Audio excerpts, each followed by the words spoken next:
ਸਿਆਸਤ, ਵਪਾਰ, ਖੇਡਾਂ ਤੇ ਫਿਲਮ ਜਗਤ ਦੇ ਨਾਲ ਦੇਸ਼ ਦੁਨੀਆ ਦੀ ਹਰ ਵੱਡੀ ਖਬਰ ਦੇ ਲਈ ਹੁਣੇ ਡਾਊਨਲੋਡ ਕਰੋ ਦੇਸ਼ ਦੀ number 1 news app Dainik Savera Times. ਜਦੋਂ ਵੀ ਜ਼ਰੂਰਤ ਪਈ ਉਦੋਂ ਉਦਾਸੀਨ ਆਸ਼ਰਮ ਗੋਪਾਲ ਨਗਰ ਦੇ ਸੰਚਾਲਕ ਸਵਾਮੀ ਸ਼ਾਂਤਾਨੰਦ ਜੀ ਵੱਲੋਂ ਬੇहद ਸਹਿਯੋਗ ਦਿੱਤਾ ਗਿਆ। ਲਾਕਡਾਊਨ ਦੇ ਦੌਰਾਨ ਵੀ ਆਸ਼ਰਮ ਵੱਲੋਂ ਲਗਾਤਾਰ ਸਹਿਯੋਗ ਦਿੱਤਾ ਜਾ ਰਿਹਾ ਹੈ। ਸਵਾਮੀ ਜੀ, ਜਦੋਂ ਦਾ ਲਾਕਡਾਊਨ ਹੋਇਆ ਪਿਆ ਤੁਹਾਡੇ ਵੱਲੋਂ ਸੇਵਾ ਨਿਰੰਤਰ ਜਾਰੀ ਹੈ। ਚਲੋ ਉੱਥੇ ਆਸ਼ਰਮ ਦਾ ਇੱਕ ਉਦੇਸ਼ ਹੀ ਹੈ ਕਿ ਮਨੁੱਖਤਾ ਦੀ ਸੇਵਾ ਕਰਨਾ, ਸਮਾਜ ਦੀ ਸੇਵਾ ਕਰਨਾ। ਜਦੋਂ ਕੋਈ ਵੀ ਤਰਾਸਦੀ ਆਈ ਹੈ, ਕਿਸੇ ਰੂਪ ਵਿੱਚ ਵੀ ਆਈ ਹੈ, ਆਸ਼ਰਮ ਹਮੇਸ਼ਾ ਸੇਵਾ 'ਚ ਅੱਗੇ ਰਿਹਾ ਹੀ ਹੈ। ਔਰ ਹੁਣ ਕੋਵਿਡ-19 ਦੇ ਚਲਦੇ ਕਰੋਨਾ ਨਾਂ ਦੀ ਜਿਹੜੀ ਬਿਮਾਰੀ ਆਈ ਹੈਗੀ ਹੈ, ਇਹ ਬੜੀ ਗੰਭੀਰ ਅਵਸਥਾ ਬਣ ਗਈ ਹੈ, ਜਿਸ ਨੇ ਦੇਸ਼ ਤੇ ਦੁਨੀਆ ਨੂੰ ਰੋਕ ਕੇ ਰੱਖ ਦਿੱਤਾ ਹੈਗਾ। ਆਲਮੋਸਟ ਸਾਰੀ ਗਤੀਵਿਧੀਆਂ ਹੀ ਰੁਕ ਗਈਆਂ ਨੇ। ਸੰਸਾਰ ਗਤੀਸ਼ੀਲ ਹੈਗਾ ਔਰ ਸੰਸਾਰ ਨਿਰੰਤਰ ਚੱਲਦੇ ਰਹਿਣਾ ਚਾਹੀਦਾ ਹੈਗਾ। ਸੰਸਾਰਤ ਇਤੀ ਸੰਸਾਰ ਸੰਸਾਰ ਦਾ ਨਾਮ ਹੀ ਹੈਗਾ ਕਿ ਉਹ ਚੱਲਦਾ ਰਹੇ। ਮਤਲਬ ਲੋਕ ਆਪਣੇ ਕੰਮਕਾਰ 'ਚ ਰੁੱਝੇ ਰਹਿਣ, ਮਨੁੱਖ ਇੱਕ ਦੂਜੇ ਦੇ ਆਸਰੇ ਹੈਗੇ ਨੇ। ਕੋਈ ਕੁਝ ਕੰਮ ਕਰਦਾ, ਕੋਈ ਕੁਝ ਕੰਮ ਕਰਦਾ ਔਰ ਇੱਕ ਦੂਜੇ ਦੀ ਲੋੜ ਵੀ ਪੂਰੀ ਕਰਦੇ ਨੇ, ਇੱਕ ਦੂਜੇ ਦੇ ਆਸਰੇ ਵੀ ਹੈਗੇ ਨੇ। ਪਰ ਹੁਣ ਤਾਂ ਲਗਭਗ 50 ਦਿਨ ਹੋ ਗਏ, ਸਾਰੀਆਂ ਗਤੀਵਿਧੀਆਂ ਰੁਕ ਗਈਆਂ ਨੇ। ਲੋਕ ਆਪਣੇ ਆਪਣੇ ਘਰ ਦੇ ਵਿੱਚ ਚਾਰ ਦੀਵਾਰੀ 'ਚ ਕਨਫਾਈਨਡ ਹੋ ਗਏ ਨੇ। ਲਾਕਡਾਊਨ 1, ਲਾਕਡਾਊਨ 2, ਹੁਣ ਲਾਕਡਾਊਨ 3 ਚੱਲ ਰਿਹਾ। ਕੁਝ ਰਿਆਇਤਾਂ ਦੇਣ ਦੀ ਕੋਸ਼ਿਸ਼ ਕੀਤੀ ਜਾ ਰਹੀ ਹੈ ਕਿਉਂਕਿ ਬਹੁਤੀ ਦੇਰ ਰੁਕਿਆ ਨਹੀਂ ਜਾ ਸਕਦਾ। ਹੁਣ ਤਾਂ ਇਹ ਮਹਿਸੂਸ ਕੀਤਾ ਜਾ ਰਿਹਾ ਕਿ ਜਿਵੇਂ ਕਰੋਨਾ ਦੇ ਨਾਲ ਸਾਨੂੰ ਚੱਲਣਾ ਸਿੱਖਣਾ ਹੋਏਗਾ, ਸਾਨੂੰ ਜੀਣਾ ਸਿੱਖਣਾ ਹੋਏਗਾ। ਕਿਉਂ ਕਦ ਤੱਕ ਕੋਈ ਇੰਤਜ਼ਾਰ ਕਰੇਗਾ? ਇਸ ਬਿਮਾਰੀ ਦਾ ਇਲਾਜ 6 ਮਹੀਨੇ ਤੱਕ ਮਿਲੇਗਾ, ਵੈਕਸੀਨ 6 ਮਹੀਨੇ ਤੱਕ ਮਿਲੇਗੀ, ਦਵਾਈ 6 ਮਹੀਨੇ ਤੱਕ ਮਿਲੇਗੀ, ਜਾਂ ਸਾਲ ਲੱਗ ਜਾਏਗਾ, ਜਾਂ ਇਹ ਬਿਮਾਰੀ ਕਿੰਨੀ ਦੇਰ ਤੱਕ ਪ੍ਰੋਲੋਂਗ ਕਰੇਗੀ। ਆਸ ਉਮੀਦ ਤਾਂ ਕੀਤੀ ਜਾ ਸਕਦੀ ਹੈ। ਪਰਮਾਤਮਾ ਦੇ ਚਰਨਾਂ ਵਿੱਚ ਅਰਦਾਸ ਵੀ ਹੈਗੀ ਹੈ ਕਿ ਪਰਮਾਤਮਾ ਕਿਰਪਾ ਕਰ ਇਸ ਬਿਮਾਰੀ ਤੋਂ ਜਲਦੀ ਸਾਰੀ ਮਨੁੱਖਤਾ ਨੂੰ ਮਤਲਬ ਛੁਟਕਾਰਾ ਦੇ।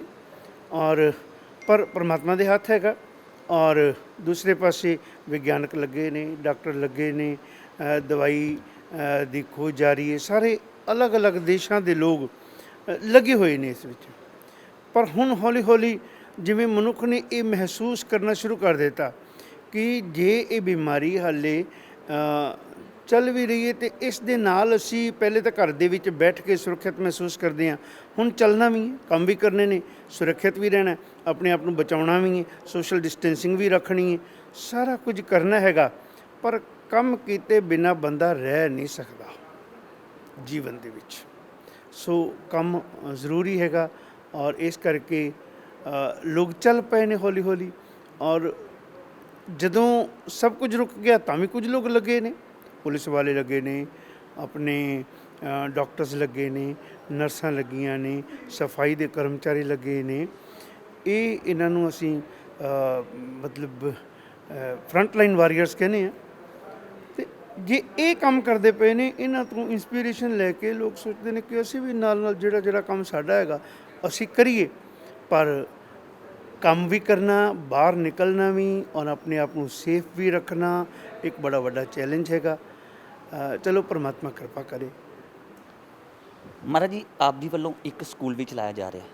ਜੇ ਗੱਲ ਕਰਾਂ ਲਾਕਡਾਊਨ ਦੇ ਦੌਰਾਨ 50 ਦਿਨ ਤੋਂ ਜ਼ਿਆਦਾ ਸਮਾਂ ਹੋ ਚੁੱਕਾ, ਸਕੂਲ ਨੂੰ ਕਾਫੀ ਲਾਸ ਹੋਇਆ ਹੋਣਾ, ਉਹਦੇ ਬਾਰੇ ਕੀ ਕਹਿਣਾ?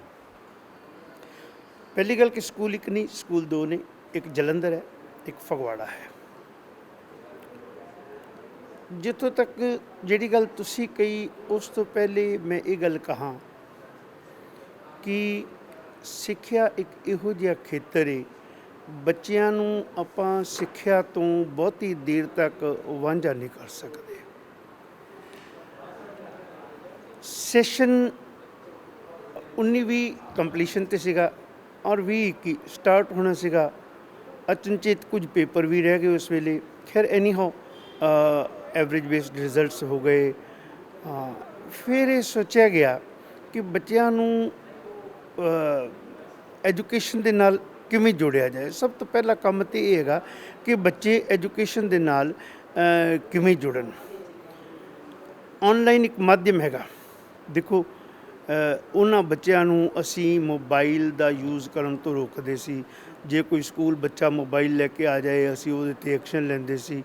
ਅੱਜ ਇਹੀ ਮੋਬਾਈਲ ਬੱਚਿਆਂ ਦੇ ਘਰ ਦੇ ਵਿੱਚ ਬੈਠ ਕੇ ਇੱਕ ਪੜ੍ਹਨ ਦਾ ਸਾਧਨ ਬਣ ਗਿਆ। ਔਰ ਟੀਚਰਸ ਨੇ ਵੀ ਸ਼ੁਰੂ ਵਿੱਚ ਉਹਨਾਂ ਵਾਸਤੇ ਇੱਕ ਚੈਲੰਜ ਸੀਗਾ। ਮੈਂ ਕਹਿੰਦਾ ਸਿਰਫ ਆਪਣੇ ਸਕੂਲ ਸਵਾਮੀ ਸੰਤ ਪਬਲਿਕ ਸਕੂਲ ਦੇ ਹੀ ਨਹੀਂ, ਬਲਕਿ ਸਾਰੇ ਦੇਸ਼ ਵਿੱਚ ਜਿੰਨੇ ਵੀ ਅੱਛੇ ਸਕੂਲ ਨੇ ਉਹਨਾਂ ਦੇ ਟੀਚਰਸ ਨੇ ਇਸ ਗੱਲ ਨੂੰ ਇੱਕ ਚੁਣੌਤੀ ਦੇ ਰੂਪ ਵਿੱਚ ਸਵੀਕਾਰ ਕੀਤਾ ਹੈ ਔਰ ਉਹ ਵਧਾਈ ਦੇ ਪਾਤਰ ਨੇ। ਸ਼ੁਰੂ ਵਿੱਚ ਚੁਣੌਤੀਆਂ ਆਈਆਂ, ਸ਼ੁਰੂ ਵਿੱਚ ਥੋੜ੍ਹਾ ਔਖਾ ਲੱਗਾ ਕਿਉਂਕਿ ਟੀਚਰਸ ਵੀ ਸਾਰੇ ਇਸ ਸਿਸਟਮ ਦੇ ਨਾਲ ਵੈਲ ਵਰਸ ਨਹੀਂ ਸੀਗੇ। ਘਰ ਦੇ ਵਿੱਚ ਬਹਿ ਕੇ ਆਪਣੇ ਘਰ ਦੇ ਵਿੱਚ ਬਹਿ ਕੇ ਪੜ੍ਹਾਉਣਾ ਕਿਤਨਾ ਔਖਾ ਹੈ। ਵੇਖੋ, ਜਦੋਂ ਕਲਾਸ ਦੇ ਵਿੱਚ ਬੱਚੇ ਨੂੰ ਪੜ੍ਹਾਉਣਾ ਤੇ ਕਲਾਸ ਵਿੱਚ 40 ਬੱਚੇ ਪੜ੍ਹ ਰਹੇ ਨੇ, ਜਦੋਂ ਘਰ ਦੇ ਵਿੱਚ ਟੀਚਰ ਪੜ੍ਹਾਉਂਦੇ ਨੇ ਤੇ ਘਰ ਦੇ ਵਿੱਚ ਉਹਨਾਂ ਦੇ ਮਾਂ-ਬਾਪ ਵੀ ਹੈਗੇ ਨੇ, ਟੀਚਰ ਨੂੰ ਪੜ੍ਹਾਉਂਦਾ ਵੇਖ ਰਹੇ ਨੇ ਉਹ, ਤੇ ਟੀਚਰ ਵੀ ਉਸ ਘਰ ਦੇ ਐਟਮੋਸਫੇਅਰ ਨੂੰ ਵੇਖ ਰਹੀ ਹੈ। ਦੇਖੋ ਕਿੰਨਾ ਔਖਾ ਜਿਹਾ ਕੰਮ ਹੈ। ਔਰ ਪਰ ਟੀਚਰਸ ਨੇ ਇਸ ਚੈਲੰਜ ਨੂੰ ਲਿਆ ਔਰ ਹੌਲੀ ਇਹ ਸਿਸਟਮ ਥੋੜ੍ਹਾ ਸਕਸੈਸਫੁਲ ਹੁੰਦਾ ਜਾਪਦਾ ਕਿਉਂਕਿ ਰੈਗੂਲਰ ਸਿਸਟਮ ਹੀ ਹੈ। ਕਲਾਸਰੂਮ ਦੇ ਵਿੱਚ ਬੱਚਿਆਂ ਦਾ ਪੜ੍ਹਨਾ ਉਹ ਤਾਂ ਆਪਣੇ ਢੰਗ ਦਾ ਹੈ, ਪਰ ਹੁਣ ਇਸ ਢੰਗ ਦੇ ਨਾਲ ਕਲਾਸਰੂਮ ਟੀਚਿੰਗ ਤੋਂ ਹਟ ਕੇ ਆਨਲਾਈਨ ਬੱਚਿਆਂ ਨੂੰ ਪੜ੍ਹਾਉਣਾ ਬੜੇ ਚੁਣੌਤੀਪੂਰਨ ਢੰਗ ਦੇ ਨਾਲ ਟੀਚਰਸ ਪੜ੍ਹਾ ਰਹੇ ਨੇ ਔਰ ਹੌਲੀ ਬੱਚਿਆਂ ਨੇ ਵੀ ਐਕਸੈਪਟ ਕਰਨਾ ਸ਼ੁਰੂ ਕਰ ਦਿੱਤਾ। ਸ਼ੁਰੂ ਦੇ ਵਿੱਚ ਤਾਂ ਬੱਚਿਆਂ ਦੀ ਐਕਸੈਪਟੈਂਸ ਬਣਾਉਣੀ, ਸ਼ੁਰੂ ਵਿੱਚ ਤਾਂ ਕੁਝ ਲੋਕਾਂ ਦੀ, ਹਰ ਇੱਕ ਬੰਦੇ ਦੀ ਇੱਕ ਸੋਚ ਹੁੰਦੀ, ਕਿਸੇ ਬੰਦੇ ਦੀ ਨੈਗੇਟਿਵ ਸੋਚ ਹੁੰਦੀ, ਕਿਸੇ ਬੰਦੇ ਦੀ ਪੋਜ਼ੀਟਿਵ ਸੋਚ ਹੁੰਦੀ। ਨੈਗੇਟਿਵ ਸੋਚ ਵਾਲਾ ਕਹਿੰਦਾ ਜੀ ਇਹ ਕਿੱਦਾਂ ਹੋ ਸਕਦਾ ਜੀ, ਇਹ ਇੱਕ ਬਹਾਨਾ ਹੀ ਹੈ ਜੀ, ਇਹ ਤਾਂ ਐਸਾ ਹੈ ਜੀ, ਇਹ ਤਾਂ ਵੈਸਾ ਹੈ ਜੀ। ਪਰ ਕੰਮ ਸ਼ੁਰੂ ਕਰਨ ਵਾਲੇ ਲੋਕ ਕੰਮ ਸ਼ੁਰੂ ਕਰ ਦਿੰਦੇ ਨੇ, ਫਿਰ ਕਿਵੇਂ ਇਹਦੇ ਵਿੱਚ ਸਫਲਤਾ ਪ੍ਰਾਪਤ ਕਰਨੀ ਹੈ ਉਹਦੇ ਲਈ ਸਾਧਨ ਬਣਦੇ ਨੇ ਔਰ ਅਲਟੀਮੇਟਲੀ ਉਸ ਕੰਮ ਦੇ ਵਿੱਚ ਉਹ ਸਕਸੈਸਫੁਲ ਹੋ ਜਾਂਦੇ ਨੇ। ਮੈਂ ਤਾਂ ਟੀਚਰਸ ਨੂੰ ਨਾ ਸਿਰਫ ਆਪਣੇ ਸਕੂਲ ਦੇ, ਫਿਰ ਇੱਕ ਵਾਰ ਕਹਿ ਰਿਹਾ, ਨਾ ਸਿਰਫ ਆਪਣੇ ਸਕੂਲ ਦੇ ਟੀਚਰਸ ਨੂੰ ਇਸ ਗੱਲ ਦੀ ਵਧਾਈ ਦਿੰਦਾ, ਬਲਕਿ ਉਹ ਸਾਰੇ ਸਕੂਲ ਪੂਰੇ ਦੇਸ਼ ਦੇ ਵਿੱਚ ਜਿੱਥੇ ਆਨਲਾਈਨ ਐਜੂਕੇਸ਼ਨ ਸ਼ੁਰੂ ਹੋ ਗਈ।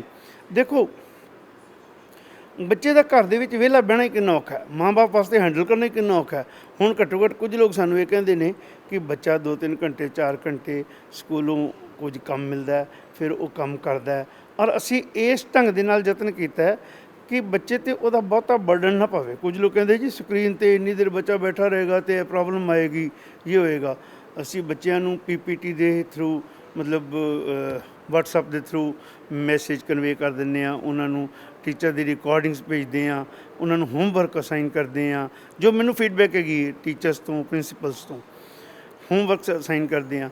ਇੱਥੋਂ ਤੱਕ ਕਿ ਟੈਸਟ ਵੀ ਕੰਡਕਟ ਕਰਦੇ ਹਾਂ ਸੋ ਦੈਟ ਕਿ ਆਪਾਂ ਨੂੰ ਪਤਾ ਲੱਗ ਸਕੇ ਕਿ ਬੱਚਾ ਵਾਕਈ ਪੜ੍ਹ ਰਿਹਾ ਕਿ ਨਹੀਂ ਪੜ੍ਹ ਰਿਹਾ। ਔਰ ਮੈਨੂੰ ਪਤਾ ਲੱਗਦਾ ਪੈਰੈਂਟਸ ਤੋਂ ਕਿ ਸ਼ਾਮ ਨੂੰ ਵੀ ਘੰਟਾ 2 ਘੰਟੇ ਬੱਚੇ ਬੈਠ ਕੇ ਆਪਣਾ ਹੋਮਵਰਕ ਕਰਦੇ ਨੇ, ਮਿਹਨਤ ਕਰਦੇ ਨੇ।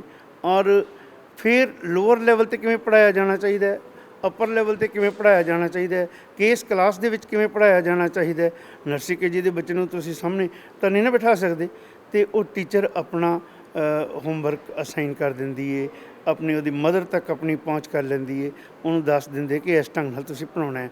ਅਸੀਂ ਕਿਸ ਢੰਗ ਨਾਲ ਕਲਾਸ ਪੜ੍ਹਾਉਂਦੇ ਹਾਂ ਉਹਦੀ ਉਹ ਇਸ ਤਰ੍ਹਾਂ ਨਾਲ ਡੈਮੋਨਸਟ੍ਰੇਸ਼ਨ ਟਾਈਪ ਦੇ ਦਿੰਦੇ ਨੇ। ਇਸ ਢੰਗ ਨਾਲ ਆਨਲਾਈਨ ਐਜੂਕੇਸ਼ਨ ਚੱਲ ਰਹੀ ਹੈ ਔਰ ਜਿੱਥੋਂ ਤੱਕ ਮੈਨੂੰ ਫੀਡਬੈਕ ਹੈਗੀ ਹੈ ਬੜੀ ਸਕਸੈਸਫੁਲ ਆਨਲਾਈਨ ਟੀਚਿੰਗ ਆਪਣੇ ਸਕੂਲ ਦੀ ਚੱਲ ਰਹੀ ਹੈ ਔਰ ਹੋਰ ਸਕੂਲਾਂ ਦੀ ਵੀ ਐਸੀ ਇਨਫੋਰਮੇਸ਼ਨ ਮਿਲਦੀ ਹੈਗੀ ਹੈ।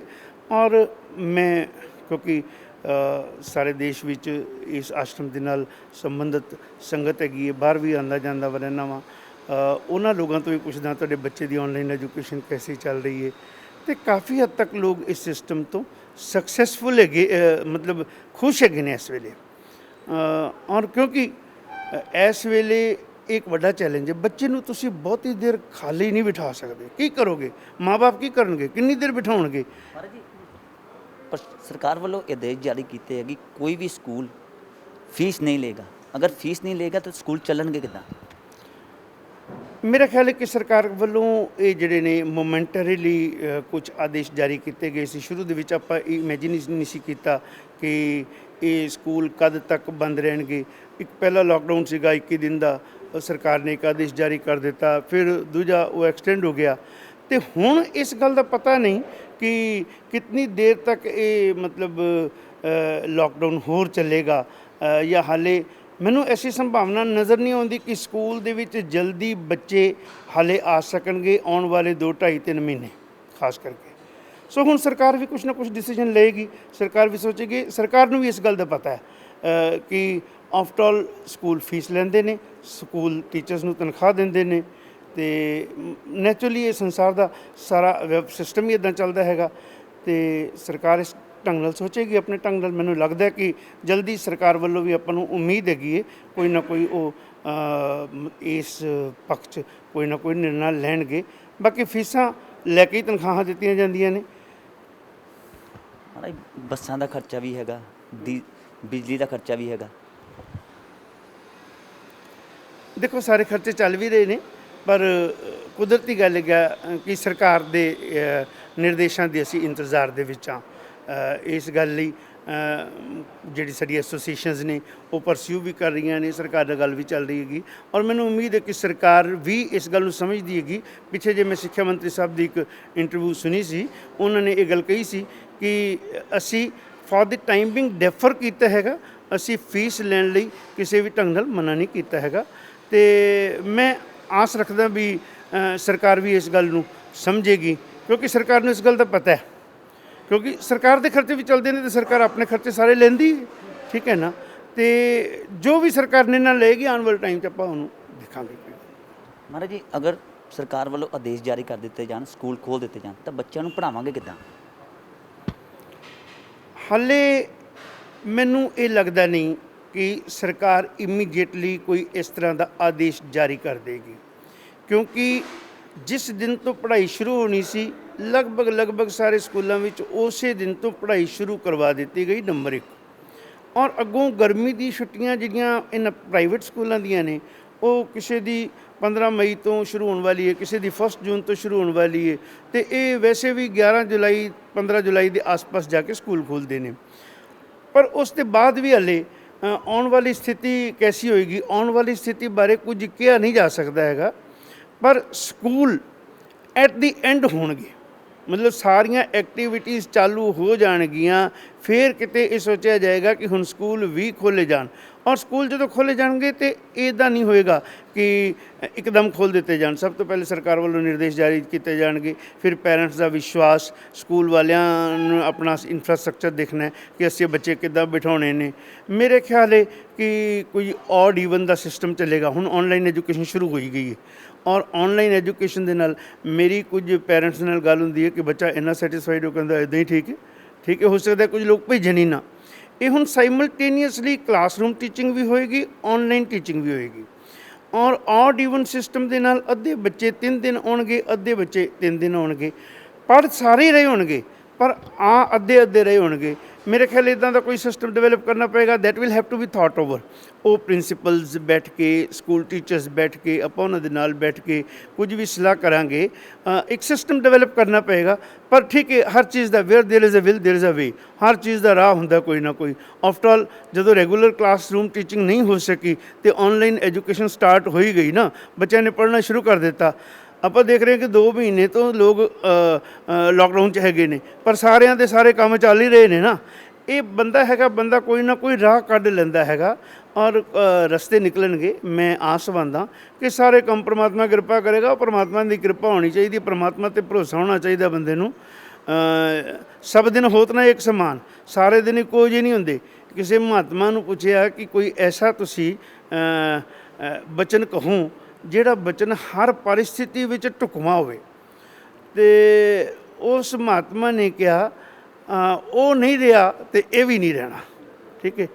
ਤੇ ਸਾਰਾ ਦਿਨ ਇੱਕੋ ਜਿਹੇ ਨਹੀਂ ਹੁੰਦੇ। ਜੇ ਇਹ ਸੰਕਟ ਆਇਆ ਤੇ ਸੰਕਟ ਟਲ ਵੀ ਜਾਣਾ ਹੈਗਾ। ਅਸੀਂ ਆਸ ਰੱਖਦੇ ਹਾਂ ਧਾਰਮਿਕ ਹੋਣ ਦੇ ਨਾਤੇ, ਅਧਿਆਤਮਿਕ ਪੁਰਖ ਹੋਣ ਦੇ ਨਾਤੇ ਸਾਡੀ ਮਨ ਦੀ ਇਹ ਭਾਵਨਾ ਹੈਗੀ ਹੈ ਕਿ ਫਿਰ ਚੰਗੇ ਦਿਨ ਆਉਣਗੇ, ਚਿੰਤਾ ਦੀ ਕੋਈ ਗੱਲ ਨਹੀਂ ਗੀ ਔਰ ਫਿਰ ਉਸੇ ਤਰ੍ਹਾਂ ਲਹਿਰਾਂ ਬਹਿਰਾਂ ਹੋਣਗੀਆਂ, ਸਭ ਆਨੰਦ ਹੋਏਗਾ। ਇਹ ਸੀ ਉਦਾਸੀਨ ਆਸ਼ਰਮ ਗੋਪਾਲ ਨਗਰ ਦੇ ਸੰਚਾਲਕ ਸਵਾਮੀ ਸ਼ਾਂਤਾਨੰਦ ਜੀ, ਜਿਨ੍ਹਾਂ ਨੇ ਕਿਹਾ ਕਿ ਆਉਣ ਵਾਲਾ ਵਕਤ ਕਿੱਦਾਂ ਦਾ ਹੋਏਗਾ ਇਹ ਸਮਾਂ ਹੀ ਦੱਸੇਗਾ। ਕੈਮਰਾਮੈਨ ਪਵਨ ਦੇ ਨਾਲ ਵਿਨੇ ਸ਼ਰਮਾ, ਦੈਨਿਕ ਸਵੇਰਾ ਟੀਵੀ, ਜਲੰਧਰ।